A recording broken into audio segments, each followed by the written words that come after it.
वृंदावन की रहस्यमयी वो जगह है जहाँ एक दूसरे से लिपटे पेड़ रात में करने लगते हैं महारास। चलो जानते हैं इसके पीछे की कहानी।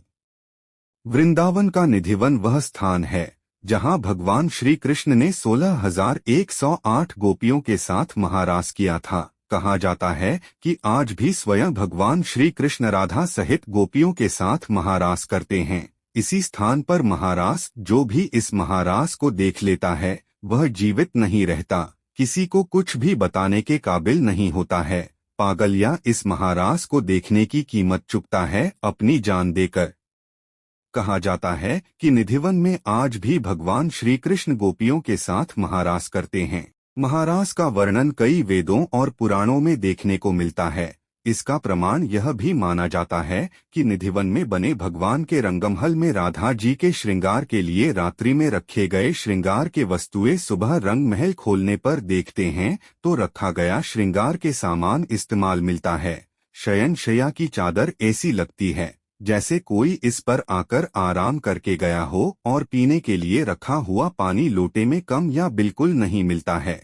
रंगमहल वही स्थान है जहां भगवान महारस के बाद अपनी थकान मिटने के लिए राधा रानी के साथ आराम किया करते थे। निधिवन में जितने भी पेड़ हैं वे एक दूसरे से इस तरह लिपटे हुए हैं मानो एक दूसरे को परस्पर अपनी बाहों में लिए हुए हो। कहा जाता है कि रात्रि में यही पेड़ कृष्ण और गोपियों का रूप धारण करते हैं और महारास करते हैं। निधिवन में आज भी भगवान के जगह चरण चिन्ह देखने को मिलते हैं।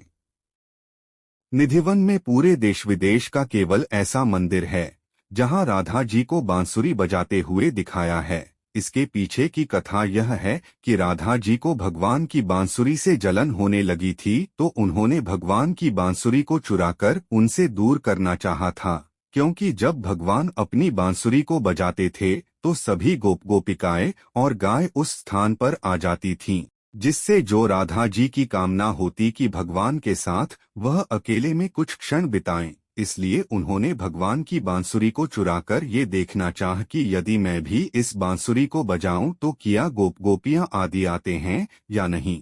लेकिन ऐसा नहीं हुआ तो राधा जी ने स्वयं बांसुरी को भगवान से क्षमा मांगते हुए वापस कर दी।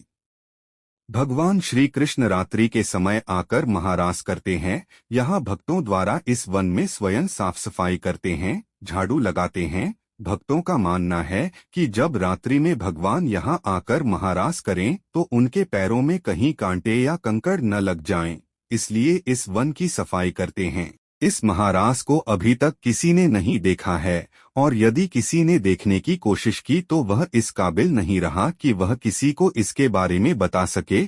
इस महारास को देखने वाला पागल हो जाता है या फिर इस महारास को देखने के बाद मर जाता है। यही कारण है कि इस वन के आसपास बने मकानों के खिड़की महारास देखने के लिए बनाई गई थीं, लेकिन इसके परिणाम भयानक होने के कारण उन खिड़कियों को बंद करा दिया।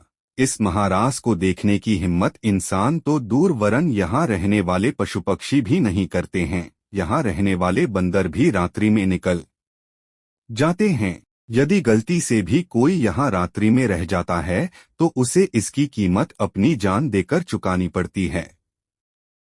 भले ही भगवान श्री कृष्ण ने द्वापर में यहाँ महारास किया हो, लेकिन भक्तों का मानना है कि आज भी यहाँ आकर भगवान महारास करते हैं। यही कारण है कि देश विदेश से भक्त यहाँ आकर भगवान की लीलाओं का आनंद लेते हैं और भगवान की भक्ति में झूमकर नाचते गाते हैं। ऐसी भगवान से जुड़ी कहानी सुनने के लिए हमारा चैनल सब्सक्राइब करना ना भूलें और अपने दोस्तों से भी शेयर करें। धन्यवाद दोस्तों।